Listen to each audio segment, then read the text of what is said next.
reconhecimento da religião cristã, da religião católica, como a religião oficial do Império Romano do Oriente. Então, a partir desse momento, a Igreja Católica ganhou uma força absurda.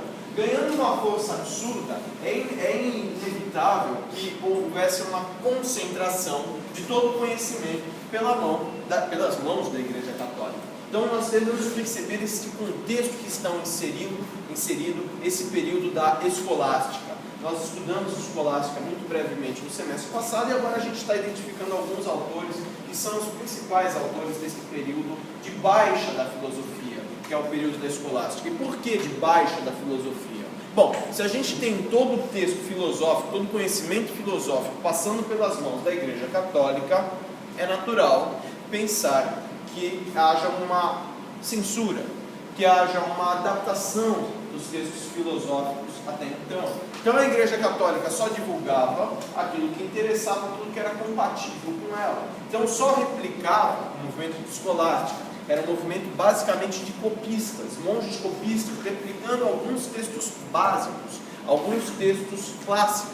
Então esse movimento de escolástica acabou sendo de baixa de filosofia, de baixa de pensamentos. Foram poucos autores que conseguiram permear o seu próprio pensamento filosófico com as ideias da Igreja Católica, e quem conseguiu acabou adquirindo esse status quase que de santo, ou quase não, de santo efetivamente, como Agostinho, como Tomás de Aquino. Agostinho, século III depois de Cristo. Quando nós falamos de Agostinho, nós devemos fazer uma associação. Aliás, já comentei isso diversas vezes, repito, quando nós falamos de alguma pessoa que não gosta, não está sentindo-se adaptada em relação aos sentidos, esta pessoa é tipicamente essa pessoa. Vamos lá repetir a pergunta. Atenção para a prova. Isso é uma boa pergunta para a prova. Quando nós estamos falando de uma pessoa que não gosta do conhecimento que vem pelos sentidos, que critica os sentidos, essa pessoa é? Fala alto. Mais alto. Platônica. Essa pessoa tem uma forma de pensar muito próxima com aquela de Platão. Por que tem uma forma de pensar muito próxima com a de Platão? Crítica aos sentidos, crítica ao conhecimento vindo pelos sentidos. Os sentidos são prejudiciais ao conhecimento. Na verdade, as ideias existem por si só e passam para a mente das pessoas pela racionalidade. Então, os sentidos são uma ferramenta de deturpação do conhecimento. Tudo que vem pelos sentidos acaba sendo deturpado. E Agostinho trabalhava segundo essa percepção, segundo essa concepção. De forma que Agostinho dizia existir dois tipos de conhecimento. Um conhecimento que pode ser superado, que é um conhecimento mutável, que é um conhecimento inconstante, que é um conhecimento dos sentidos. E um segundo conhecimento, que é o conhecimento divino, que é o conhecimento em que Deus tocaria a racionalidade humana, que é um conhecimento perfeito, que é um conhecimento imutável, que é um conhecimento absoluto. Então, essa dualidade de conhecimentos, essa dualidade de sentidos, acaba sendo uma boa expressão do platonismo em Agostinho, a verdade pela qual ele é platônico. O que mais é interessante em Agostinho? Algumas percepções da metafísica de Agostinho também são interessantes. Fala, Luiz. Agostinho que não acreditava nos sentidos? Ele não gosta dos sentidos assim como Platão. Não é que ele não gosta dos sentidos, Lucas. Ele critica o conhecimento que vem pelos sentidos. Não é que eu não gosto do meu olfato, do meu paladar, da minha visão. Mas eu acho que o conhecimento que eu recebo da minha visão, do meu olfato, do meu paladar, enfim, do meu tato, esses conhecimentos que vêm dali são conhecimentos que são frágeis, são conhecimentos que não são conhecimentos puros. O conhecimento puro vem de Deus através da racionalidade. Ele critica os conhecimentos que vem do sentido. Ele critica o conhecimento que vem do sentido. É uma crítica antecipada, talvez, se vocês quiserem analisar por essa perspectiva, é uma crítica antecipada ao subjetivismo das ciências. Ou seja, a cor da minha blusa é a mesma que todo mundo aqui da classe está vendo? Então ele critica justamente essa questão do subjetivismo. É diferente porque o Lucas é de um jeito, É diferente porque o pessoal ali no fundo está vendo de outro jeito, está mais distante, a luz está batendo em mim de uma forma diferente. Então, essa crítica ao subjetivismo pode ser identificada como sendo uma antecipação realmente disso que só vai acontecer quase que um século, um pouco mais do que um século depois de Agostinho. Então havia uma antecipação a essa crítica, se vocês quiserem fazer essa leitura. Então é um parênteses que eu estou fazendo em relação à aula. É só uma antecipação, é um parênteses porque a gente aí está fazendo interpretação. Não cabe aqui a gente fazer interpretação, cabe aqui a gente só fazer uma análise superficial, que é o que nos cabe, que é o que nos compete em termos de filosofia, da forma como a gente está estudando desse nosso curso, não é uma filosofia profunda em que a gente mergulha. Então, como eu disse, havia essa dualidade entre os conhecimentos que Agostinho identificou. Um conhecimento de Deus perfeito, um conhecimento que o homem recebe pelos próprios sentidos, que é um conhecimento que ele julga perfeito. Tudo bem, gente?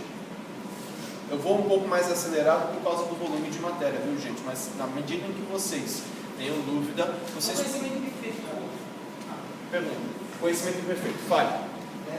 Só dá para você ressaltar o elogio do Deus. Ele adora, ele é cristão, ele entende que Deus ele é uma criatura temente a Deus, sem dúvida nenhuma. O que ele diz é que o conhecimento que vem de Deus é um conhecimento perfeito. O conhecimento de Deus toca a racionalidade humana, é o conhecimento perfeito.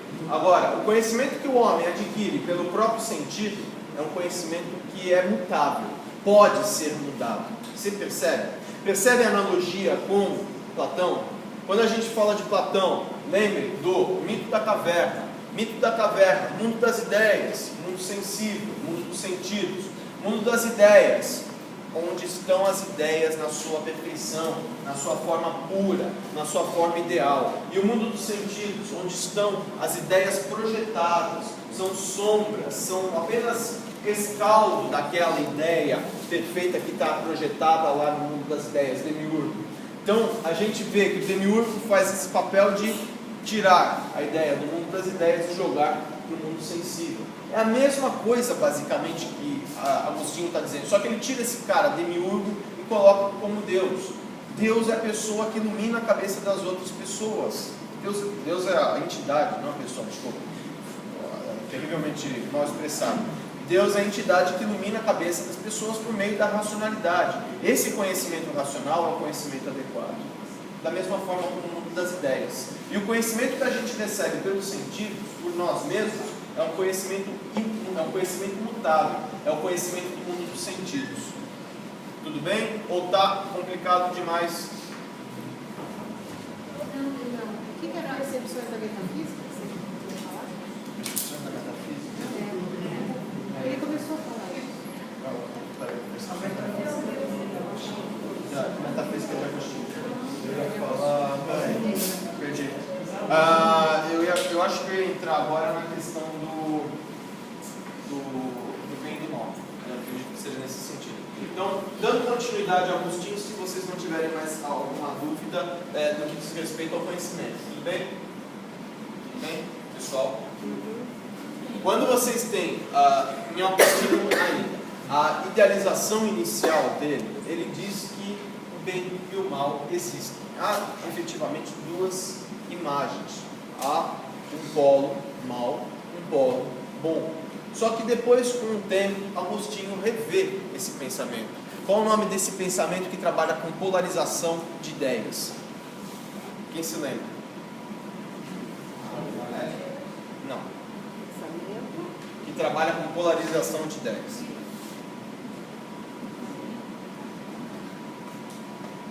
Era um filósofo persa. Quem? Empirismo? Maniqueísmo. Maniqueu era um filósofo persa que trabalhava com a polarização de ideias em todo e qualquer momento que vocês trabalharem, com qualquer autor que fale de ideias polarizadas, bem e mal, certo e errado, justo e injusto, Palmeiras e Corinthians, branco e preto, vocês estão trabalhando com maniqueísmo. Então, essa percepção maniqueísta era inicialmente com Agostinho, que depois reviu Por que ele reviu? Qual foi a ideia dele rever? Foi a partir do momento que ele partiu da ideia de que se Deus criou tudo, Deus é perfeito, Deus é o amor, Deus é a perfeição numa entidade, como ele pode ter criado também a maldade, o mal? Entidade, nós estamos falando de maniqueísmo como duas entidades, bem e mal, preto e branco, certo e errado. Se Deus é perfeito e Deus criou tudo, como ele pode ter criado o mal como uma entidade autônoma? Agostinho reflete, Agostinho revê esse posicionamento. Agostinho revê esse posicionamento de forma a dizer que o mal não é uma entidade. O mal, a injustiça, enfim, não são, o lado negro da força, não é uma entidade corpórea. É, na verdade, o afastamento do perfeito, a ausência do bem. Então, se vocês apagam a luz dessa sala, como eu apaguei algumas aulas atrás, e colocam um celular, colocam uma vela, e vocês enxergam essa vela, vocês enxergam a claridade desta vela, vocês estão enxergando a luz de Deus. E a luz de Deus, na concepção de Agostinho, está sendo vista, está sendo verificada, e onde essa luz de Deus não toca, existe o mal, existe a maldade. Não como uma forma corpórea, mas pelo simples fato de existir sombra. O mal, a maldade, a injustiça, o incorreto é o afastamento da luz da verdade de Deus. Acaba então deixando essa percepção maniqueísta e acaba entrando, simplesmente identificando como uma única criação e o mal como sendo o afastamento de Deus, assim como a escuridão é o afastamento da luz. Tudo bem até aqui? Tranquilos? Seguindo, vamos pular aí por conta dessas razões que a gente já comentou, nós vamos pular aqui mais ou menos 9 séculos, de Agostinho para Tomás de Aquino. De Agostinho para Tomás de Aquino nós pulamos por conta do período de baixa da escolástica, porque nesse período não tivemos grandes filósofos de grande relevância em termos tanto do direito quanto em termos da grande filosofia. Tivemos alguns, mas não tão relevantes assim, por conta, já falei, da restrição da Igreja Católica. Entramos em Tomás de Aquino, talvez um dos grandes filósofos do direito e um dos grandes filósofos de maneira geral, porque o cara, primeiramente, ele tinha traços tanto aristotélicos quanto de Platão. Quando ele trabalha com Platão, ele também trabalha com essa ideia do conhecimento do conhecimento dual, do conhecimento vindo de Deus como sendo um conhecimento perfeito, como conhecimento dos homens sendo um conhecimento imperfeito. Da mesma forma como Agostinho trabalhou, da mesma forma como Platão também trabalhou. Então havia sim, e não percam isso de vista, havia sim traços de Platão e de Agostinho em Tomás de Aquino. Mas ele acaba trabalhando muito mais com um outro cara, com Aristóteles. Quando ele trabalha com Aristóteles, ele trabalha muito bem com a metafísica de Aristóteles, a metafísica do ser de Aristóteles. Aí ele ganha uma expressão muito grande, porque ele aprimora o ser visto por Aristóteles. Vamos lembrar do ser visto por Aristóteles. Quem se lembra das 4 características básicas do ser visto por Aristóteles? Potência, ácido, substância e forma? Vamos lá, muito bem.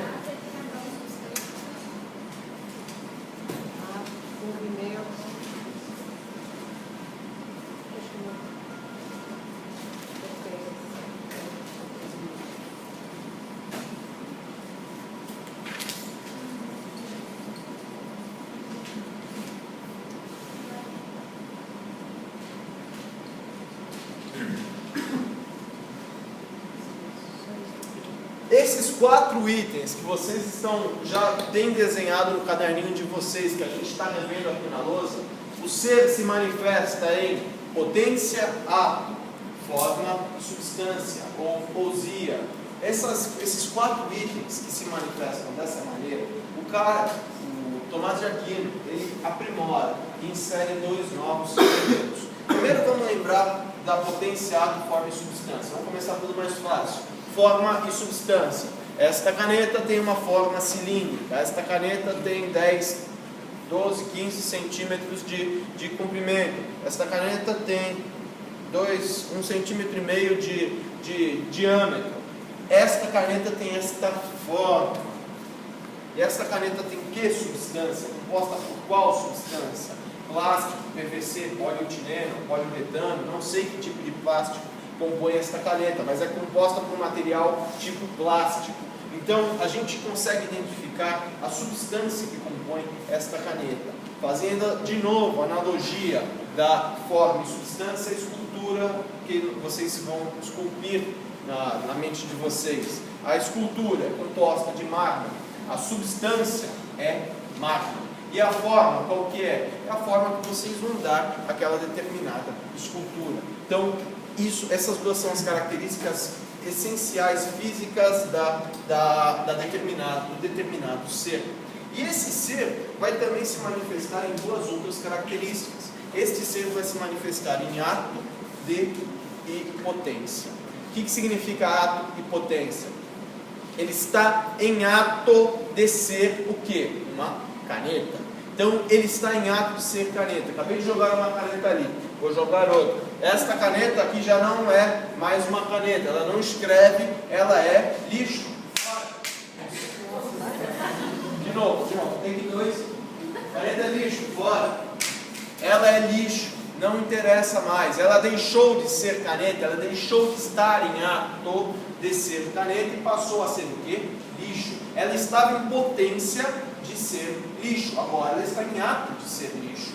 Se eu de repente quisesse usar o meu talento artístico, fazer uma escultura de terremoto, um negócio assim, legal, bonitinho, cinzeirinho, alguma coisa, eu estaria transformando esta caneta de potência de ato de ser caneta para potência de ser uma escultura. E quando eu fizesse essa escultura, ela estaria em ato de novo de ser uma escultura. Agora, aí são os pontos interessantes que a gente trabalha com o nosso amigo Tomás de Aquino.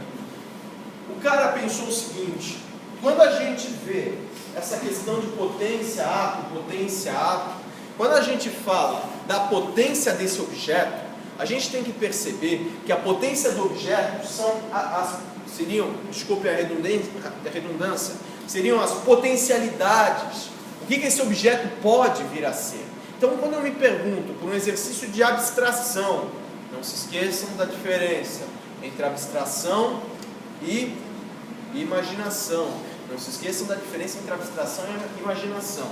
Quando eu pego este objeto e digo, este objeto pode vir a ser lixo, este objeto pode vir a ser uma escultura de arte moderna, este objeto pode vir a ser um cachimbo de crack, ou alguma coisa que o vale, eu estou usando um exercício de abstração. Todos conseguiram ver isso? Eu estou pegando este objeto. Este objeto eu posso transformar em lixo. Não posso? Ele está em ato de ser uma caneta. Está em potência de ser lixo? Está em potência de ser uma escultura artística? Está em potência de ser, como eu falei, um cachimbo de crack?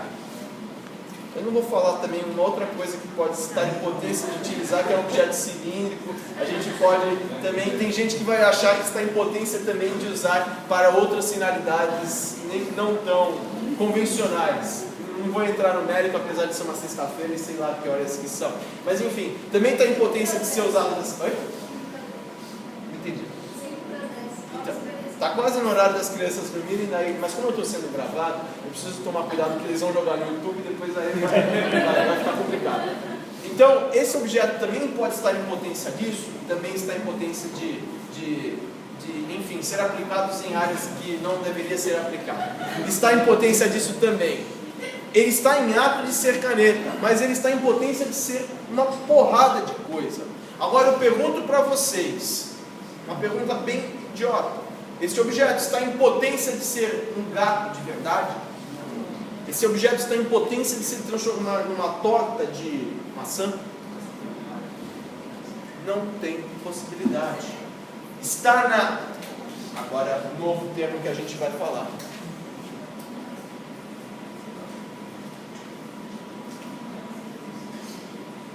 está na essência deste objeto poder vir a ser lixo, um supositório, um cachimbo de crack. Como é que é? Não, supositório pode. Eu ia falar umas outras coisas piores. Sei lá. Mas não está na potência de ser jamais um gato, uma torta de maçã, um escondidinho de abóbora, sei lá, um croissant que criou o universo. Não está na essência deste objeto. Quando ele percebe isso, quando Agostinho percebe isso, então ele adiciona mais um elemento para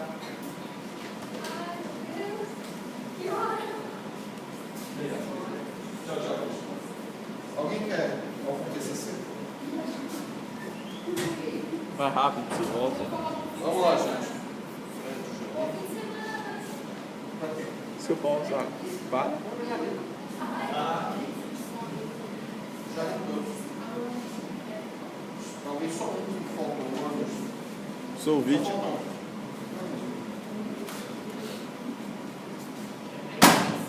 Voltando. Então nós estamos falando da essência do objeto que está sempre ligado às potencialidades de saúde deste objeto. Então quando a gente trabalha com essência, a gente trabalha com potencialidade. Existência é o ato de vir a ser, o ato de ser deste determinado objeto. Este objeto está na existência de ser uma caneta. Ele está na essência desse objeto de ser um plástico, que pode vir a ser um monte de coisa que a gente já falou, mas ele está no momento de existência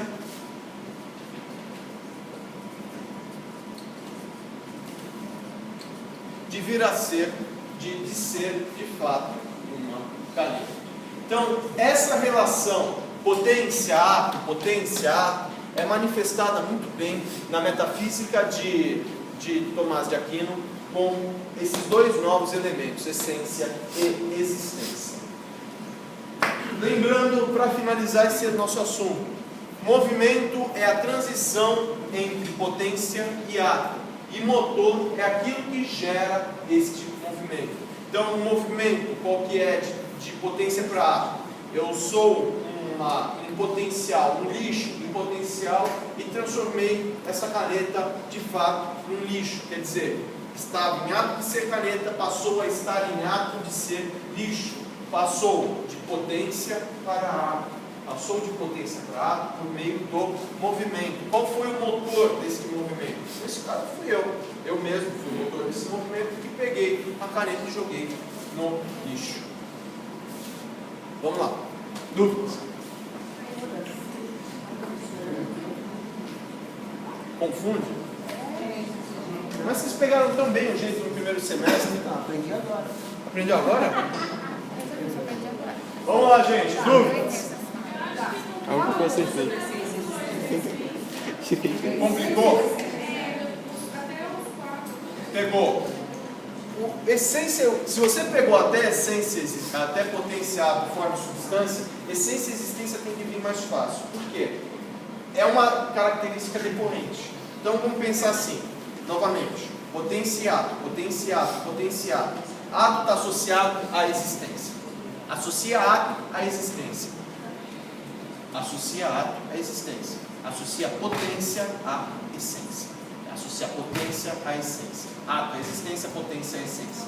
Não é uma potência à essência, é todas as potências à essência. Quando a gente pergunta qual é a sua essência, vocês vão dar uma resposta filosófica bonita, que eu sou muito mais do que aquilo que eu aparento ser, eu sou muito mais um roxinho bonito, eu sou muito mais... Se você falar aristotelicamente pensamento tomista, você está falando que a essência de uma caneta não pode vir a ser um lixo, pode vir a ser um monte de plástico, pode vir a ser reciclado. Isso é a essência dessa caneta.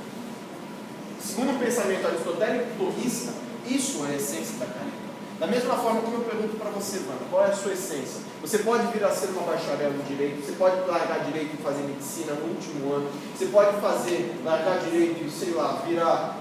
Você tem toda a potência. Você tem toda a potencialidade. Mas é isso, é a mesma coisa. Não, gente. Veja, gente, vamos então repetir para não ficar dúvidas. Todas as potencialidades, não é uma potência, todas as potencialidades estão na essência. A sua essência, você pode vir a ser veterinário, você pode vir a ser bacharel em direito, você pode vir a ser juíza, você pode vir a ser advogada, você pode lá o que você quiser. Agora, você não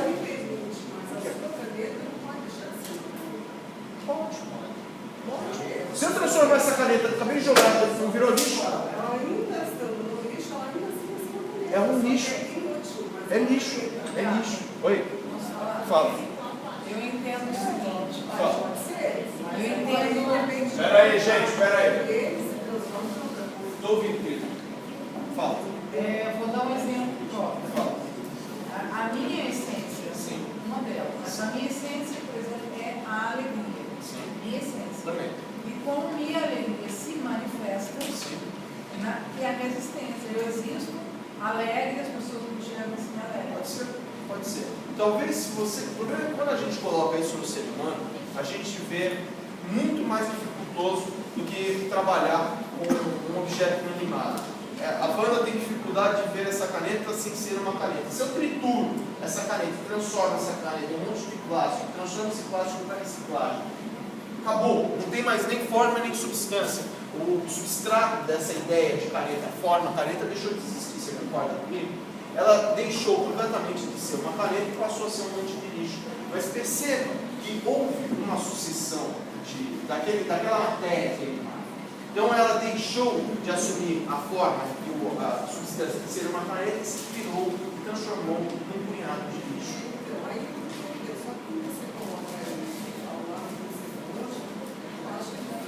Não é disso.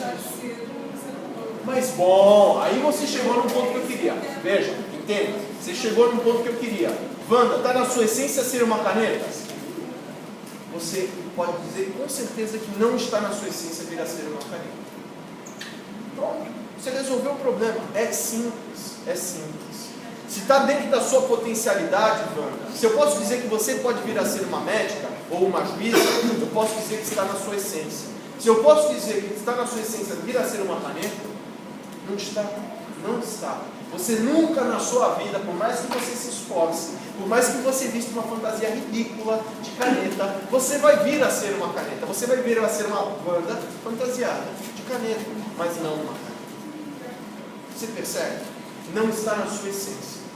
Da mesma forma como não está na essência dessa caneta vir a ser um ser humano. É uma imaginação. É um exercício de imaginação. Perfeito. Esta caneta não pode vir a ser uma pessoa. É um exercício de imaginação seu uso para dizer que vai vir a ser. Não está na essência. Bem resumido, então é algo que é e algo que está. Que pode ser. Pode ser. Que pode vir a ser. Não pode ser. Basicamente isso. Por isso que eu falo, associe existência a ato. Associe essência às potências. Existência, ato, essência, potência. Essência, potência. Tudo bem? Potências. Potência e potência. Oi? É a mesma coisa? Potência? Não é a mesma coisa. Quando nós falamos de potência, gente, quando nós falamos de potência, nós estamos falando de uma potência. Quando nós falamos de essência, nós estamos falando do âmago de tudo aquilo que pode vir a ser. Por exemplo, a potência de ser bacharel em direito. Muito bem. Mas estou em a minha essência para ser o que quiser. Exato. Exatamente isso. Exato.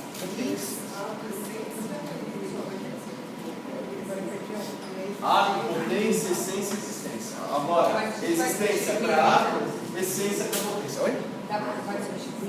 Não vai substituir. É uma nova forma de se enxergar a relação. Existência, o ato, a essência, as potências. Por que você não explicou isso bem claramente? Eu já falei, eu entendi agora. Ainda bem que entendeu. Não, professor, Fala. tudo isso não existiria. Hã? Isso aí, ele explicou isso aí, não, né? Vamos seguir, gente, senão não vai dar tempo.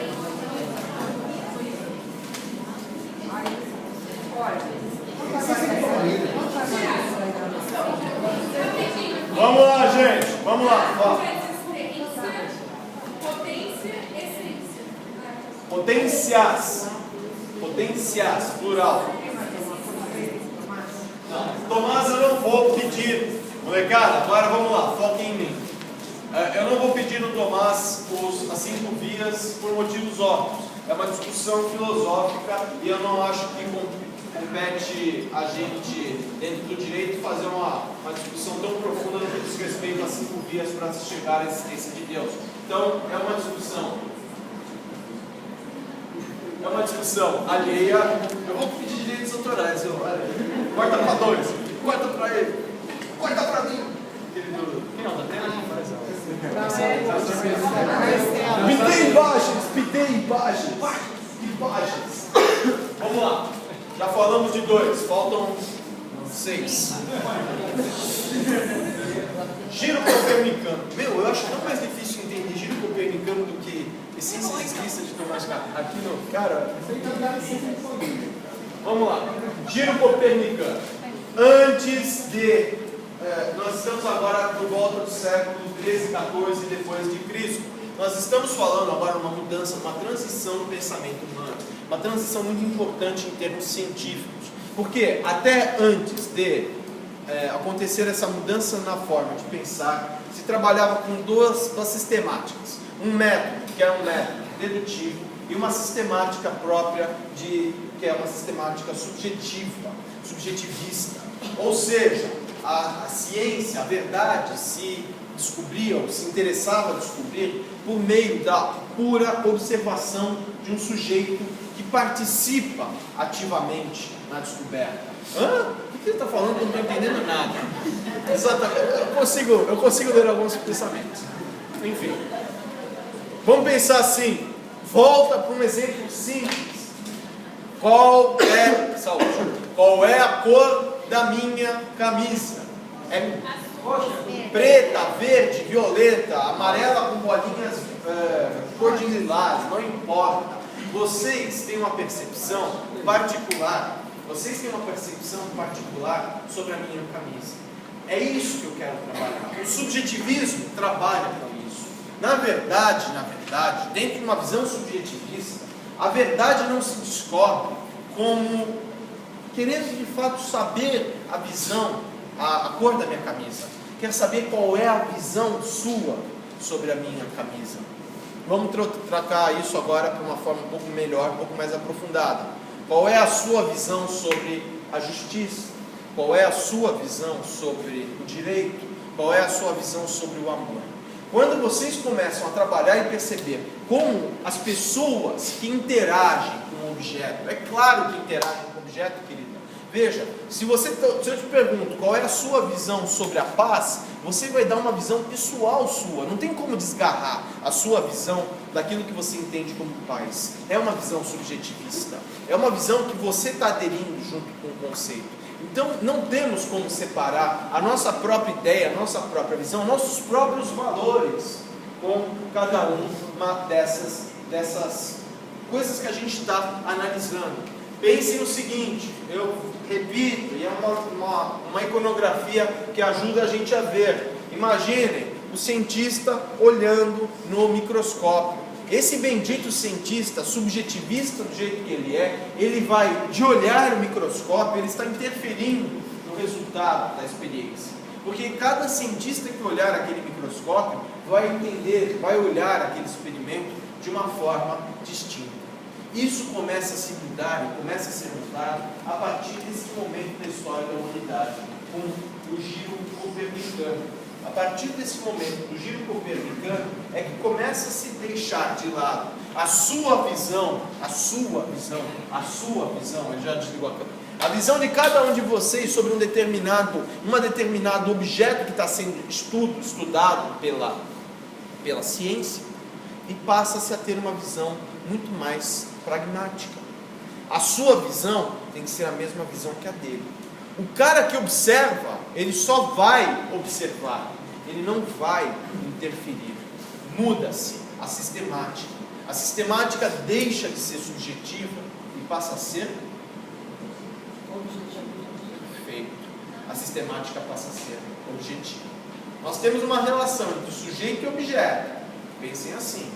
Se eu estou falando no primeiro momento que está tudo no sujeito, no segundo momento está tudo no objeto. Segundo momento significa que quem está olhando vai ver 2 e 2 dá sempre 4. Não importa de que ângulo. Não importa se ela ali daquele lado ou se ele ali desse lado. A minha camisa, para todas essas pessoas, vai ser de fato preta. Mudou a visão. O cara que continua olhando, mas ele não interfere mais no resultado do experimento. A interferência ficou zero. Fala. A partir do experimento, então a visão passa a ser uma só, única. Isso. Objetivo. Não vou colocar palavras além, porque se a gente começa a colocar palavras além, a gente tem que discutir o significado filosófico dessa palavra. Então, a visão começa a ser ou passa a ser objetiva. Passa a ser objetiva. Objetiva de forma que todas as pessoas que identifiquem por aquela determinada teorização tenham a mesma visão. Vocês se lembram? Eu não sei se vocês tiveram desse jeito a física no colegial, no colégio, enfim. Eu lembro que eu tive assim. Vocês talvez se lembrem em cinética, quando vocês têm o observador. Eu não lembro se vocês chegaram a ver isso aqui, é um olho, entendam dessa forma, tá? Vocês tiveram ter alguma coisa nesse sentido? O observador, o ponto observador. Gente, isso daqui é isso que eu estou falando para vocês. Quando a gente coloca um olho, só olhando mesmo, não faz mais nada, ele não pensa, ele só olha, ele só enxerga o resultado. Isso é o objetivismo. Isso é essa mudança na sistemática, de subjetivista para objetivo. Então, dentro da cinética, dentro por exemplo, da lei da aceleração da gravidade, nós temos sempre uma mesma visão do mesmo resultado. Então, há sempre a mesma visão, porque há sempre há sempre uma mesma forma de enxergar o resultado. Não importa o ângulo que eu observe aqui. Fez sentido? Gente? Padrão? Tem padrão? Oi? Padrão? A gente pode dizer que o padrão é definido. A partir do padrão ser definido, é estabelecido um método objetivo. Pode ser como se fosse, da vez passada eu falei também, uma prova, tem perguntas objetivas, você marca o X na objetiva, e tem a pergunta subjetiva, que você vai dar a sua opinião. Perfeito. A prova discursiva é uma prova subjetiva. Você vai escrever, você vai ter a liberdade de escrever. A prova objetiva, você vai ter 4 alternativas, A, B, C ou D. Uma está certa. Uma tem que estar certa, necessariamente. Esse objetivo é marcar aquela. Tem que ser objetivo marcar aquela. Podemos partir dessa percepção. Quem que levantou a mão? Fala.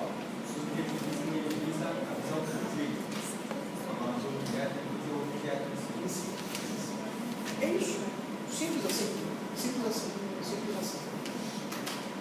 Isso dura, como eu já falei, agora eu faço um parênteses para aquilo que a gente vê em filosofia. Isso dura até mais ou menos, já falei, até o século XIX, quando esse objetivismo já não resolve, já não responde mais às dúvidas. Nossa Senhora, da hora! Já não responde mais às dúvidas, porque a partir do século XIX se percebe que o simples fato desse cara olhar já interfere no resultado do experimento. Termodinâmica, na física quântica, física nuclear, física de partículas. O cara olhar um ato, ele já está interferindo no resultado do experimento. Então, isso já acaba modificando a partir do século XIX, começo do século XX, como um subjetivismo, um objetivismo que não é objeto da nossa matéria. Sendo objetivo. Voltando rapidinho para a gente poder dar tempo de não sair dessa encarnação aqui nessa nossa aula. Então, o que a gente tem com o método objetivista? Já falamos o método indutivo. Aí nós temos que pensar nos dois, fazer um parâmetro entre um e outro. Então, nós temos um padrão. Deixa eu falar a palavra.